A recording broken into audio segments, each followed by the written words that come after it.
네, 안녕하십니까. 박준범입니다. 오늘 이렇게 교육부 헌신 예배에 제가 이렇게 특별 강사로 초대되어서 굉장히 영광이고요. 무지 부담스럽기 짝이 없습니다. 방금 여기 이영목 장로님과 밑에 있다가 제가 물었습니다. 왜 저를 이 자리에 부르셨을까요? 이렇게 물었는데 장로님의 대답이 하나님의 뜻이겠지요. 이런 대답이었습니다. 정말 하나님의 뜻이었는가? 잘 모르겠지만 함께 그 하나님의 뜻이 무엇인지를 찾아가는 시간이 되었으면 좋겠고요. 제가 중등부 교사 총무 출신입니다. 제가 2014년 1월에 루안다에 떠나기 바로 전까지 한 몇 년간 중등부의 총무로 섬겼는데, 하나님께서 달란트를 많은 사람들이 각자의 달란트를 주는데 제가 그때 깨달은 건 나는 교사로서의 달란트는 없구나. 제가 깨닫고 아마 선교사로 가게 되지 않았나 싶습니다. 지금 이 자리를 빌어서 그 힘든 교사의 자리에 헌신하고 계시는 우리 교사분들에게 진심으로 정말 대단하다는 말씀을 드리고 싶습니다.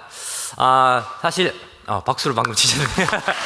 네, 정말 귀한 자리, 우리 청소년과 아이들의 정말 교회에 또 하나님의 나라의 미래를 책임지고 있는 교사분들에게 좀 하나님의 위로와 은혜가 가득하기를 소망합니다.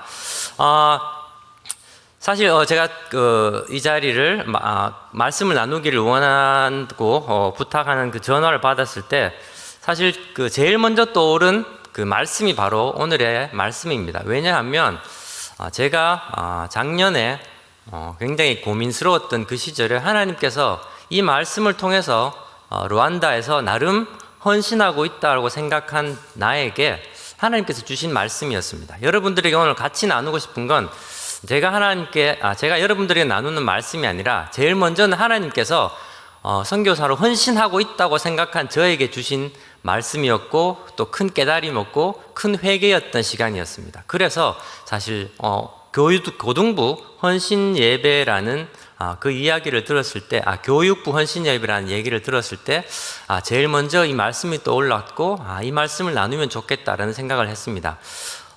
좀 죄송하기도 한 건 지금 이제 수련회 또 선교, 단기 선교 여러 가지 교육부 행사가 질비하게 지금 앞에 놓여 있고, 어떻게 보면 힘을 내서 정말 으쌰으쌰 해서 나가야 될 이 시점에 방금 본문에서 오늘 읽었던 것처럼 헌신된 우사가 죽습니다.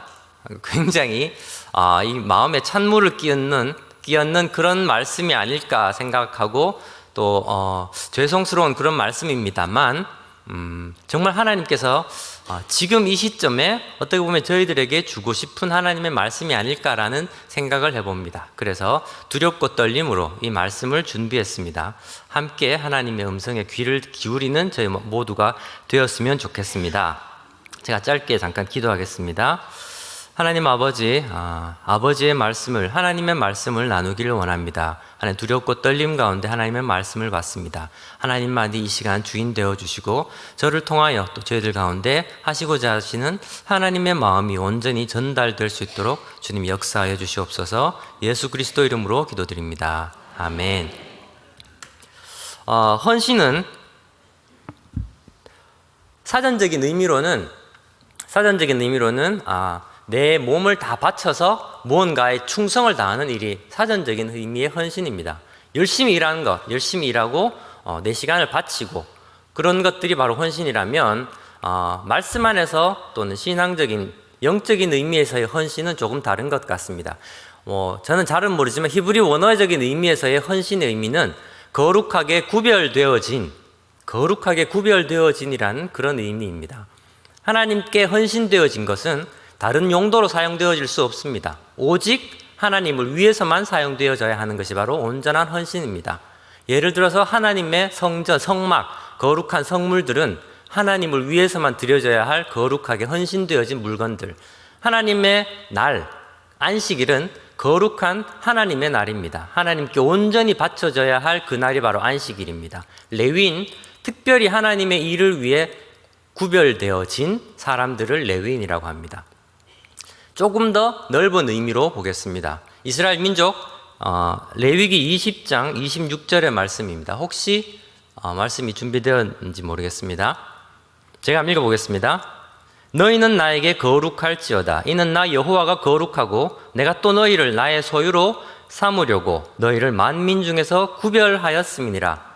어떻게 보면 넓은 의미에서는 이스라엘 민족 자체가, 이스라엘 민족 전체가 하나님의 백성으로 거룩하게 구별되어진 백성들입니다. 그래서 하나님은 애굽에서, 하나님은 통째로 하나님께서 자주 비유하신 포도나무의 비유를 들어서 애굽에서 하나님께서 적과 꿀이 흐르는 하나님의 나라로, 가나안 땅으로 하나님께서 들어서 옮기신, 그래서 하나님께서 이루시고자 하는 거룩하게 구별되어져서 하나님의 나라를 이루기를 원하시는 하나의 포도원으로서 비유되어지는 그 이스라엘 민족 전체가 하나님 앞에 거룩하게 구별되어져 있고 헌신된 백성이라는 뜻입니다.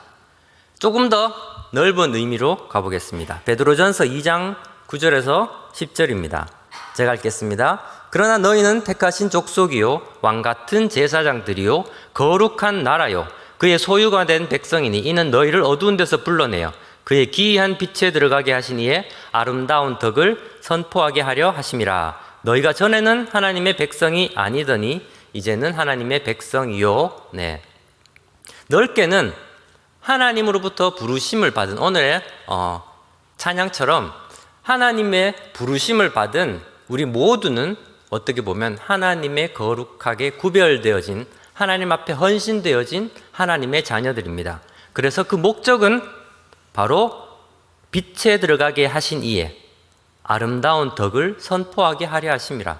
하나님께서 우리를 하나님의 자녀로, 하나님 나라의 거룩한 백성으로 불러주신 목적은 그 하나님의 덕을 이 땅 가운데 선포하기 위해서 우리를 하나님의 자녀로 불러주셨다면, 오늘 이 헌신 예배는 비록 교육부 교사 헌신 예배로 드리지만 함께 하고 있는 우리 모두가 하나님 앞에 헌신되어져야 하는 그 헌신 예배인 줄로 믿습니다.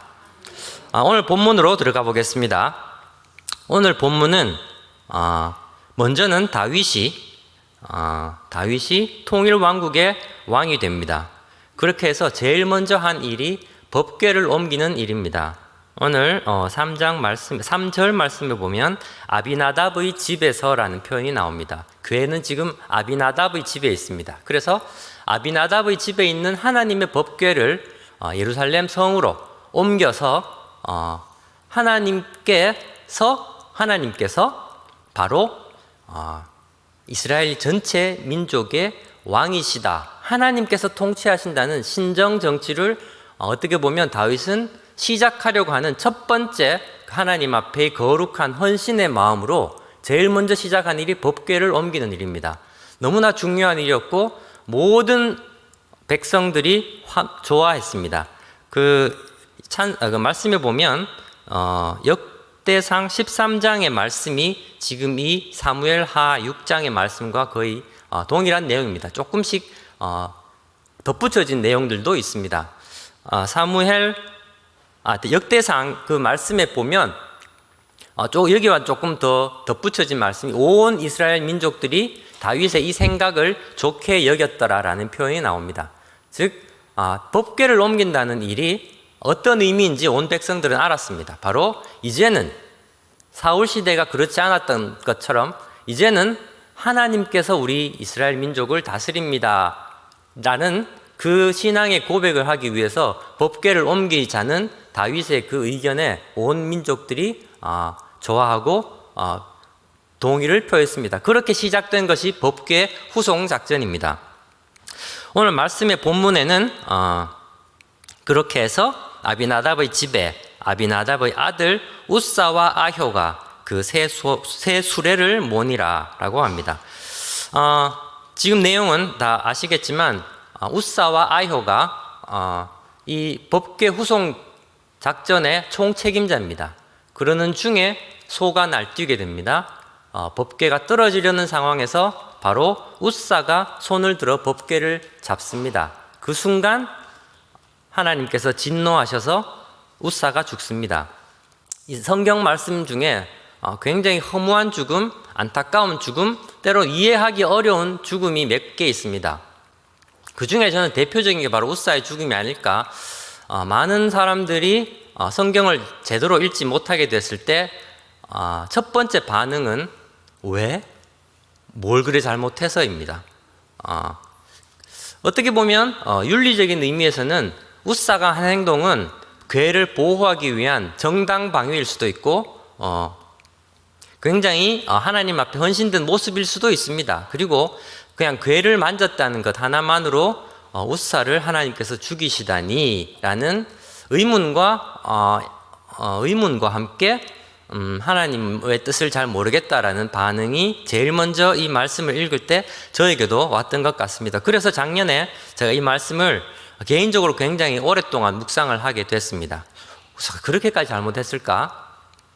자, 여기서 한번 이 시대적인 배경을 한번 우리가 알아야 합니다. 오늘 말씀이 조금 길어질 수도 있고 또 앞에 배경까지를 알아야 하기 때문에 조금 말씀에 집중을 해 주셨으면 좋겠습니다. 시대를 한 70년 이상, 80년 이상 거슬러 가야 합니다. 왜 괴가 아비나답의 집에 있는가? 제가 성경을 다 읽지는 않겠습니다만 제가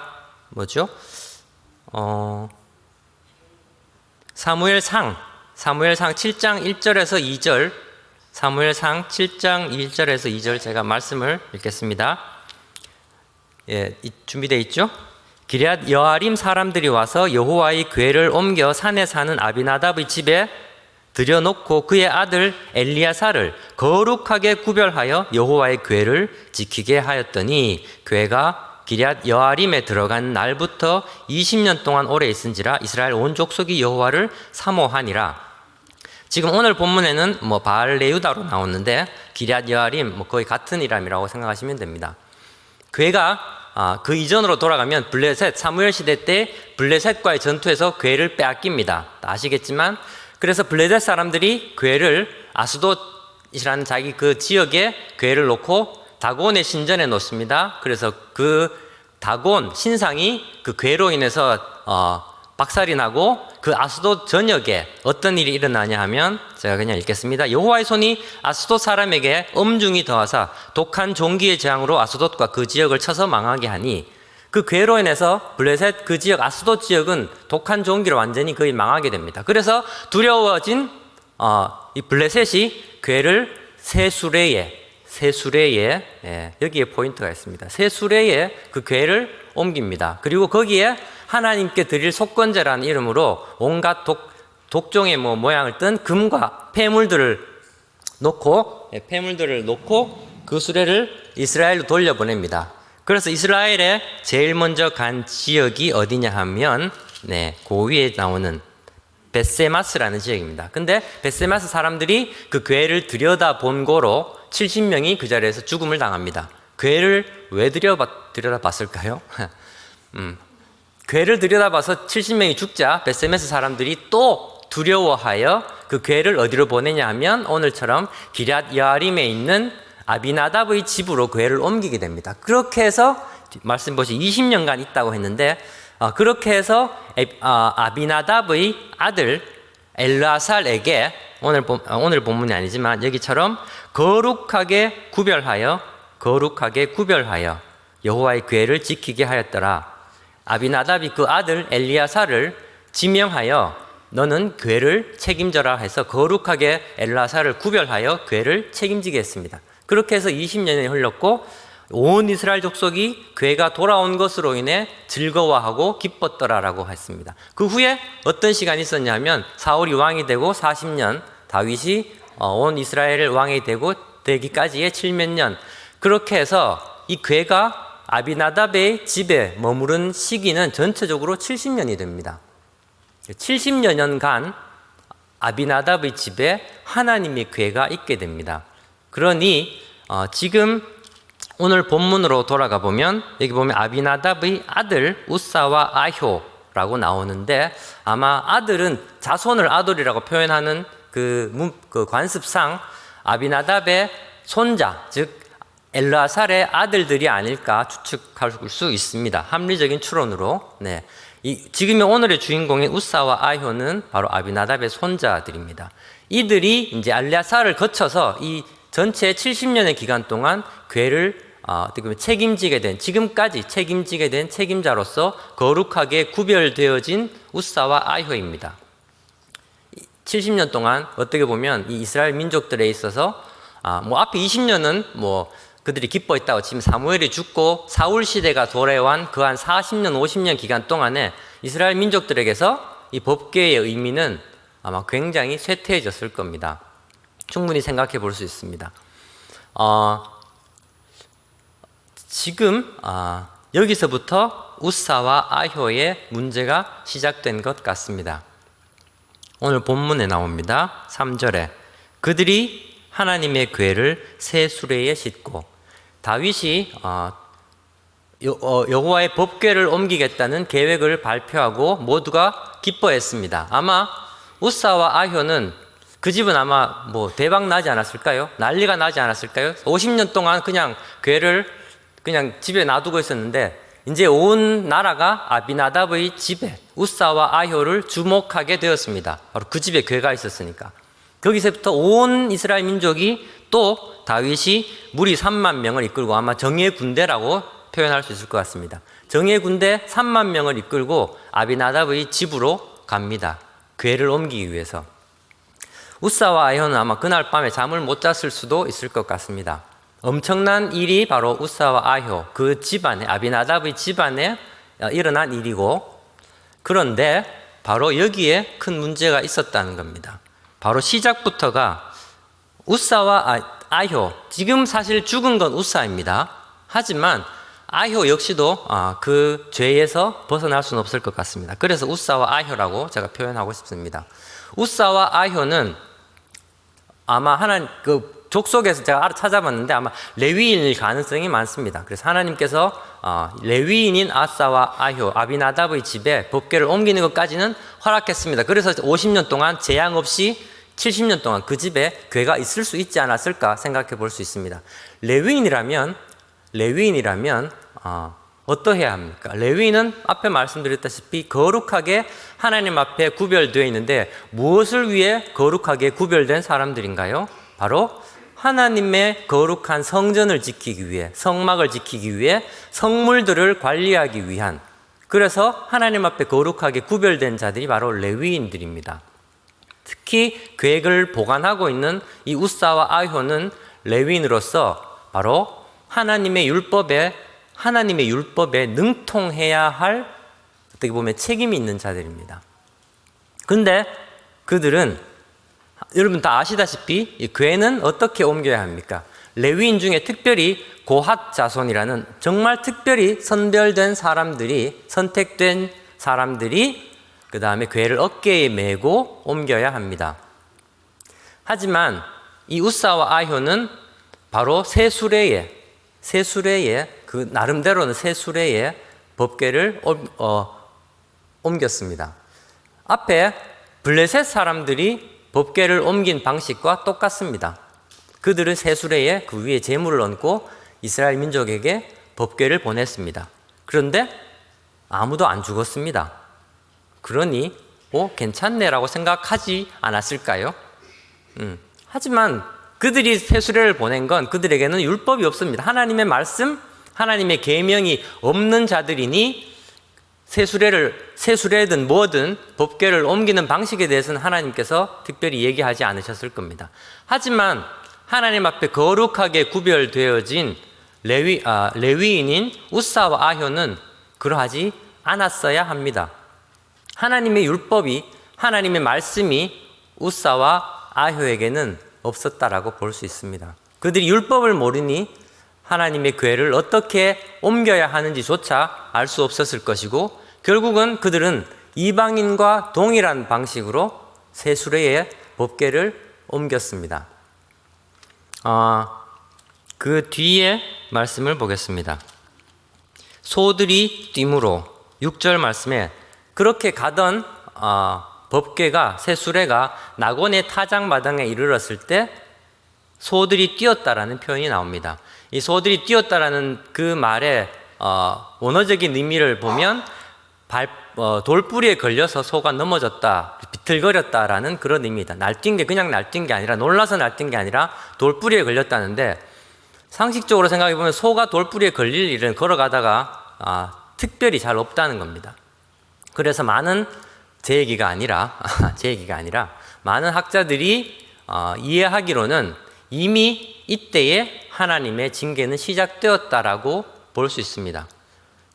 괴가 떨어지는 것, 그 이전에 소를 하나님께서 치셔서 이미 그때부터 하나님의 징계가 시작되었다면 이 우사와 아이호가 정말 하나님 앞에 깨어있는 거룩하게 구별되어 헌신되어진 자라면 그 뜻이 무엇인지를 깨달았어야 했다는 겁니다. 잡지를 말았어요. 손을 대지 말았어야죠. 근데 아무 생각 없이 괴를 잡기 위해 손을 대었다가 우사는 그 자리에서 죽음을 당합니다. 그러므로 7절 말씀에 여호와 하나님이 우사가 잘못함으로 말미암아, 이 잘못함에는 정확한 잘못함의 이유가 기록 근거되어 있지 않습니다. 다시 말해서 단순하게 법궤에 손을 대었다는 것, 그것만이 아니었다라는 의미입니다. 결국 우사가 하나님 앞에 죄를 지은 가장 큰 죄의 시작은 바로 수레에서부터 시작된 것이라고 볼 수 있습니다. 그래서 진노하사 그를 그곳에서 치시니라고 이야기하고 있습니다. 다시 한번 우사를 생각해 봤으면 좋겠습니다. 왜 그랬을까요? 어떻게 이런 일이 생겼을까를 한번 생각해 봤으면 좋겠습니다. 뒤에 역대상 13장 3절 말씀 제가 한번 읽어보겠습니다. 다윗이 온 이스라엘 민족에게 법궤를 옮기자고 이야기할 때 이야기한 내용입니다. 제가 읽어보겠습니다. 우리가 우리 하나님의 궤를 우리에게로 옮겨오자. 사울 때에는 우리가 궤 앞에서 묻지 아니하였느니라 하매, 바로 사울의 어떻게 보면 큰 죄 중에 하나입니다. 하나님께 묻지 않았다, 여호와께 묻지 않았다라고, 궤에게 묻지 않았다라고 이야기합니다. 즉 사울 기간 동안 궤는 거의 방치되어 있다시피 했습니다. 한 나라의 왕이 법궤를 하나님을 그렇게 대하니 하나님을 하나님으로 대하지 아니한 사울이었습니다. 왕이었습니다.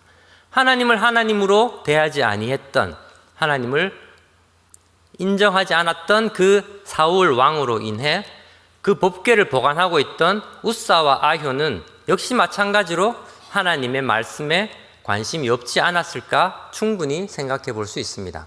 말씀은 어떻게 보면 분명한 정답을 얘기하기도 합니다. 하지만 대부분의 말씀 속에서는 하나님께서는 약간의 여지를 남겨두는 것 같습니다. 그 여지 속에서 우리는 합리적인 추론을 할 수 있습니다. 그 합리적인 추론이라는 건 하나님의 말씀을 쉽고 묵상하고 생각하고 기도하기 위한 하나님의 작은 배려가 아닐까 생각해 봅니다. 그래서 큐티라는 것, 하나님의 말씀을 그냥 읽고 넘어가는 것이 아니라 하나님의 말씀을 깊이 묵상하고 생각하면서 과연 하나님께서 왜 이런 일들을 허락하셨을까를 한번 생각해 보게 되면 하나님의 말씀을, 하나님의 뜻을 조금 더 깊이 깨닫게 되는 것 같습니다.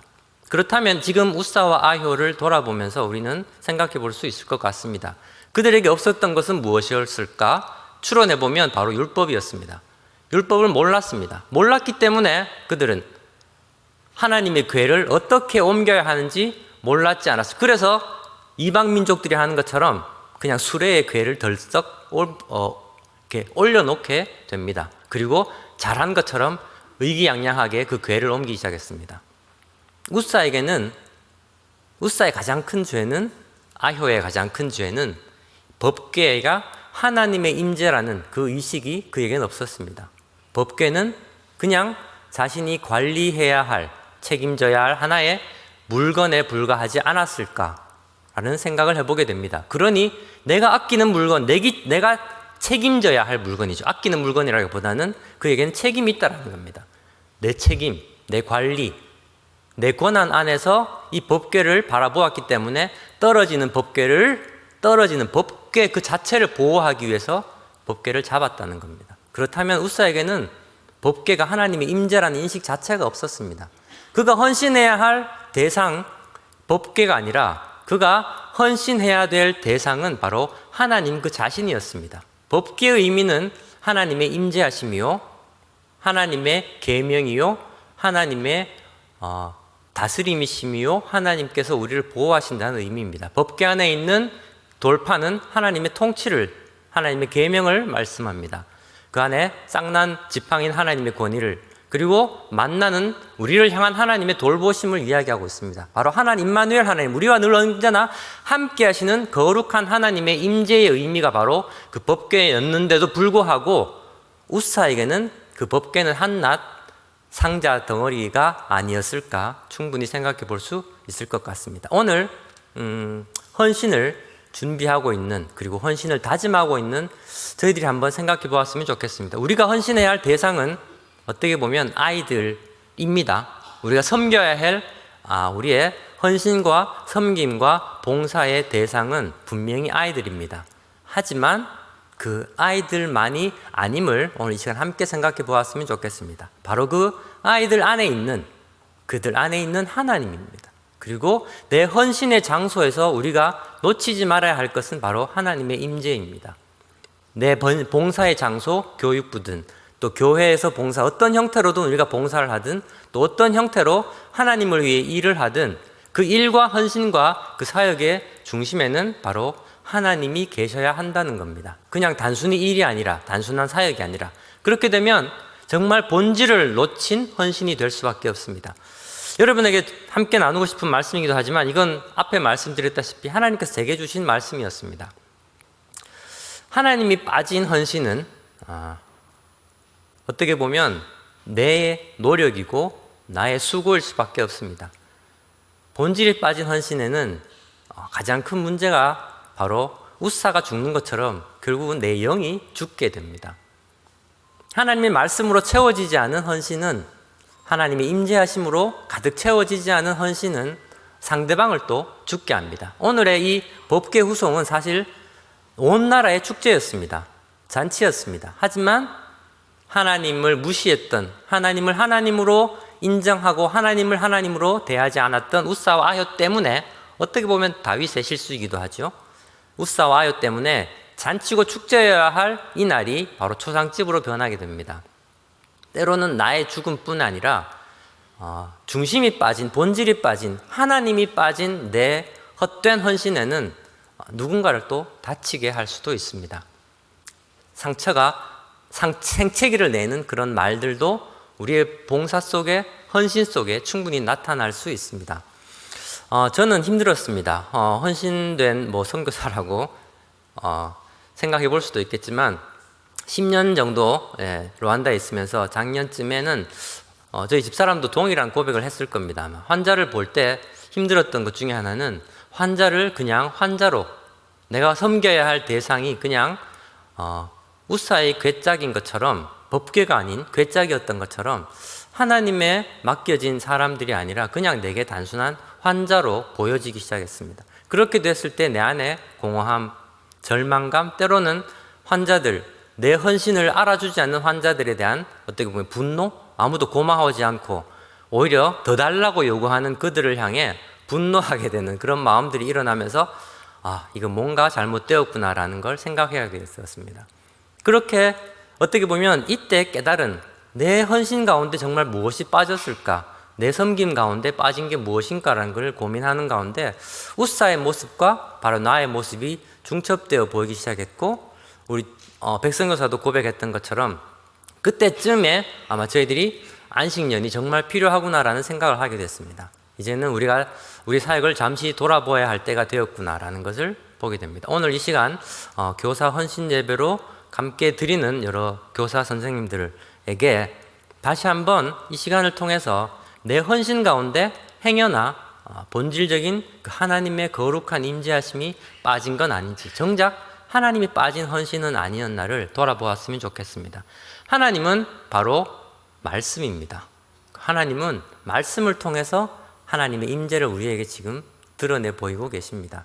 이들에게, 우사에게 하나님의 말씀인 율법이 없었던 것처럼 우리가 하나님의 헌신을 하면서 하나님의 말씀을 통해 하나님을 알지 못하고, 말씀을 통해 하나님의 마음을 깨닫지 못하고, 말씀을 통해 하나님의 뜻을 제대로 이해하지 못하면 그 헌신은 나의 헛된 수고에 불과하지 않고, 그렇게 됐을 때 내 마음 가운데는 때로는 좌절, 절망 또는 누군가를 향한 분노가 그 헌신 가운데 아주 위험한 영적인 위험으로 나타나지 않을까 생각해 봅니다. 두 번째 오늘 말씀 생각해 볼 거는 바로 다윗입니다. 오늘 본문의 두 번째 본문입니다. 제가 한번 읽어보겠습니다. 여호와께서 주위에 모든 원수를 무찌르사 왕으로 궁에 평안히 살게 하신 때에 왕이 선지자 나단에게 이르되 볼지어다 나는 백향목 궁에 살거늘 하나님의 궤는 휘장 가운데 있도다.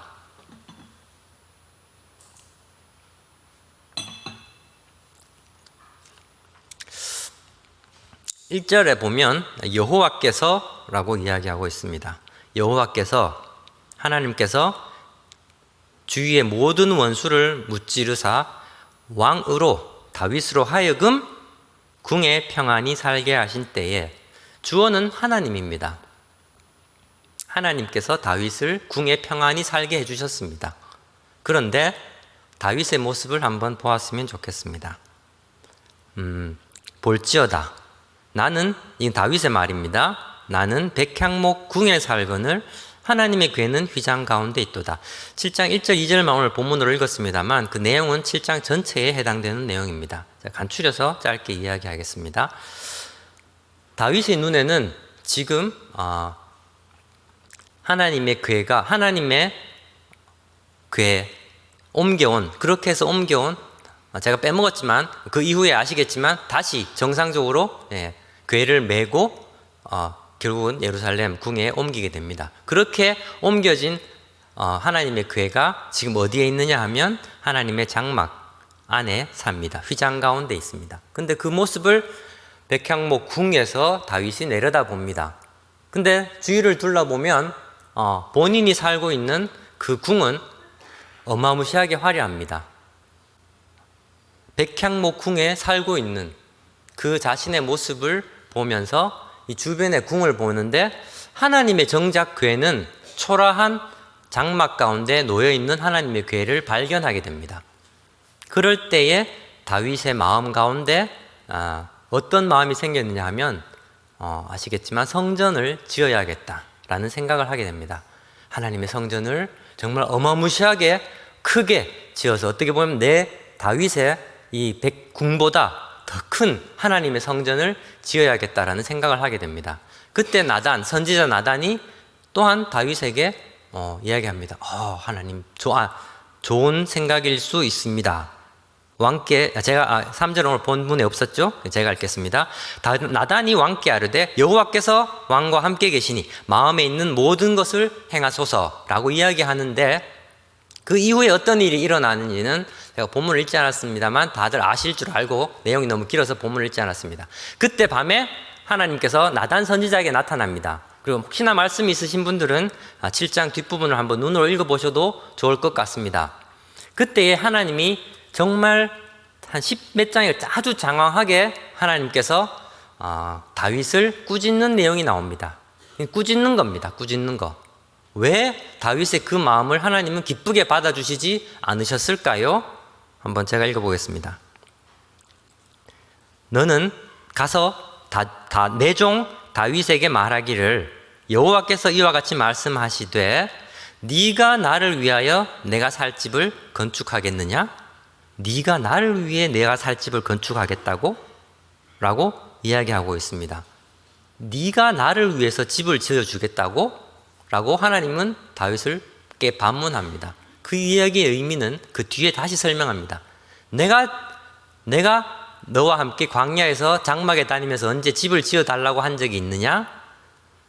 앞에 본문 1절에서 하나님께서 다윗으로 하여금 궁에 평안히 살게 하셨습니다. 다윗이 백향목 궁에 살고 있는 건 자신의 힘, 자신의 능력이 아니었습니다. 하나님께서 다윗으로 하여금 그렇게 할 수 있도록 전적인 하나님의 은혜를 베풀어 주신 겁니다. 그러면서 하나님께서 이 나단에게 이야기한 내용들 중에 가장 많이 나오는 내용이 내가입니다. 내가. 그러므로 이제 내 종 다윗에게 말하라. 만군의 여호와께서 말하기를 내가 너를 목장 곧 양을 따르는 데서 데려다가 내 백성 이스라엘의 주권자고 삼고 내가 너와 함께 있어 원수를 면하게 하였고 내가 내 백성 이스라엘을 위해 한 곳을 정하여 그를 거주하게 하였고 내가 명령하여 이스라엘을 이끌었고 내가 너에게 이르노니 내가 너를 위하여 집을 짓고 내가 너의 나라를 왕위를 견고히 하고 내가 네 왕위가 영원히 견고하게 하리라라는 말씀입니다. 내가입니다. 하나님은 지금 나를 통해서 다윗에게 말씀하고 있습니다. 네가 나를 위해 집을 지어주는 게 아니라 내가 너를 위해 집을 지어줄 거야 라고 이야기하고 있습니다. 이 말을 통해서 우리가 생각해 볼 수 있을 것 같습니다. 저는 이 말씀을 보면서 다윗의 어떤 마음이었을까? 충분히 하나님을 위해 헌신하고자 했던, 하나님께서 이런 은혜를 주셨으니 내가 이렇게 보답해야지라는 다윗의 마음 충분히 우리는 이해하고 참 장하고 귀한 마음이다라고 이야기할 수 있을 겁니다. 나단조차도 처음에는 왕의 마음대로 행하소서라고 했습니다. 하지만 그 안에 있는 정말 그 마음의 깊은 중심 가운데 있었던 건 바로 내가 하나님 앞에 뭘 해드려야지 하고 했던 다윗의 이 마음에 하나님을 향한 헌신의 주체는 바로 다윗 본인이었습니다. 하나님께서 지금 그걸 이야기하고 계십니다.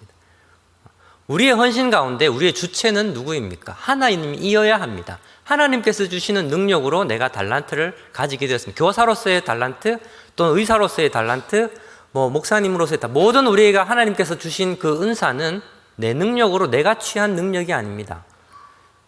하지만 때로는 가끔 우리가 착각하고 있는 것 같습니다. 내 능력이 바로 내 헌신의 주체라는 생각, 내가 가진 능력이 내 뜨거운 열정이 이 헌신의 주체라고 생각하는 것 같습니다. 그런 영적인 교만이 바로 우리 때로는 하나님을 향한 열심과 하나님을 향한 헌신에 숨겨져 있는 아주 큰 영적인 위험이 아닐까 생각해 봅니다.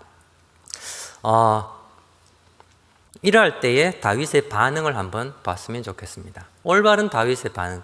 하나님께서 나단 선지자를 통해서 다윗에게 이런 이야기를 주었습니다. 내가 너의 왕위를 견고하게 하리고 내가 너를 위하여 집을 지어주리라 라고 이야기했을 때 오늘 본 말씀 한번 열어주시면 좋겠습니다. 사무엘하 7장 18절입니다. 그때에 그래서 다윗 왕은 하나님께서 기뻐하셨고 마음에 합한 자라고 하지 않았을까? 즉시로 다윗의 한 일은 바로 하나님 앞에 엎드렸습니다. 무릎을 꿇었습니다. 다윗 왕이 여호와 앞에 들어가 앉아서, 이 앉는다는 건 양반 다리를 앉는 게 아니겠죠. 하나님 앞에 무릎 꿇고 앉아서 이르되 주 여호와여 나는 누구오며 내 집은 무엇이기에 나를 여기까지 이르게 하셨나이까며 하나님께 영광을 올리고 하나님 앞에 감사 기도를 하는 다윗의 모습을 보게 됩니다. 정말 우리가 하나님 앞에 헌신할 때에 내 마음의 중심 가운데 가장 지켜야 할 바로 우리의 자세는 하나님 앞에 겸손히 무릎 꿇고 하나님 앞에 감사하며 이 모든 하나님을 향한 헌신의 그 능력들이 하나님으로부터 주어진 것이고 하나님의 은혜임을 우리는 먼저 하나님 앞에 고백해야 할 줄 압니다. 오늘 말씀을 정리하겠습니다. 웃사와 제목처럼 어떻게 보면 웃사의 법궤 다윗의 성전입니다. 이건 상당히는 아니지만 반어적인 법궤는 웃사의 법궤가 아닙니다. 웃사의 법궤가 되어서도 안 되죠. 그래서 웃사는 죽었습니다. 웃사는 법궤가 자신의 법궤라고 생각했던 것 같습니다. 다윗은 죽진 않았지만 다윗 역시도 내가 성전을 지을 수 있을 거야 라는 다윗의 영적인 교만의 작은 부분이었을 것 같습니다. 그 성전은 다윗의 것이 아니라 하나님의 성전이어야 합니다. 우리의 헌신은 누구의 헌신이어야 합니까? 나의 헌신이어서도 안 됩니다. 하나님의 헌신이어야 하고 하나님께서 나를 통해 행하시는, 우리는 그저 하나님 앞에 쓰임받는 작은 종에 불과함을 정말 겸손히 우리가 무릎 꿇고 하나님 앞에 나아갈 때 하나님께서 기뻐하시는 헌신이 될 줄로 믿습니다. 우리 정말 하나님 앞에 온전한 헌신, 하나님의 말씀으로 채워지고 하나님의 임재 가운데 내가 가득 채워지고 하나님의 말씀을 통해 하나님의 뜻을 깨닫고 하나님의 마음을 깨닫고 하나님의 방법으로 하나님 앞에 하나님의 방법으로 하나님께서 기뻐하시는 방법으로 겸손히 하나님 앞에 헌신할 때 어떤 모습이어야 할지를 마지막으로 한번 보았으면 좋겠습니다. 자, 다윗의 모습입니다. 아시다시피 다윗이 분노하며 그 다음에 웃사의 죽음을 통해서 다윗은 분노했다고 했습니다. 이 부분은 제가 넘어가고 그날에 여호와를 두려워하여 궤를 어디에 옮겼냐 하면 오벳 에돔으로 집으로 옮기게 됩니다. 그런데 오벳 에돔의 집에 어떤 일이 일어나면 궤가 석 달 동안 있으면서 하나님께서 그 궤가 있는 오벳 에돔의 집에 하나님의 복을 마음껏 부어주시게 됩니다. 그래서 다윗이 하나님의 궤가 있는 오벳 에돔의 집에 부어진 하나님의 축복을 보면서 궤 자체가 두려운 게 아님을 알게 됩니다. 하나님의 궤가 있는 그곳에 부어진 하나님의 복을 그제서야 깨닫습니다. 그렇게 해서 다시 율법으로 돌아옵니다. 그렇게 해서 고핫 자손에게 레위 고핫 자손에게 법궤를 율법대로 하나님의 말씀에 의거하여 궤를 매게 하고 그 말씀에 보면 6발자국 걸어가서 제사를 올렸다고 했습니다. 그러면서 다윗이 어떻게 했습니까? 다윗이 여호와 앞에서 힘을 다하여 춤을 추는데 하나님의 궤를 기쁨으로 메고 옮겼더라라고 되어 있습니다. 하나님의 말씀을 정말 하나님의 뜻을 깨닫고 하나님께 올려드리는 헌신이 얼마나 정말 우리 가운데 축복이 되고 기쁨이 되는지는 정말 하나님의 뜻에 합하게 헌신을 해보게 되면 그 안에 온전한 기쁨이 다윗처럼 넘쳐나게 되고 그 궤가 있었던 오벳 에돔의 집에 하나님의 임재하심이 있었던 그 집에 하나님의 축복이 주어졌던 것처럼 하나님의 말씀에 의지하여 하나님 앞에 겸손히 그리고 하나님께서 맡기신 일에 온전히 헌신할 때 우리 가운데 이런 하늘의 축복이 가득할 줄 믿습니다. 오늘 이 자리에 함께 이 말씀을 듣는 모든 분들에게 이런 온전한 헌신을 통해 하나님의 복이 하나님의 은혜가 또 우리 안에 정말 참된 기쁨이 가득 넘치는 저희 모두가 되었으면 좋겠습니다. 네.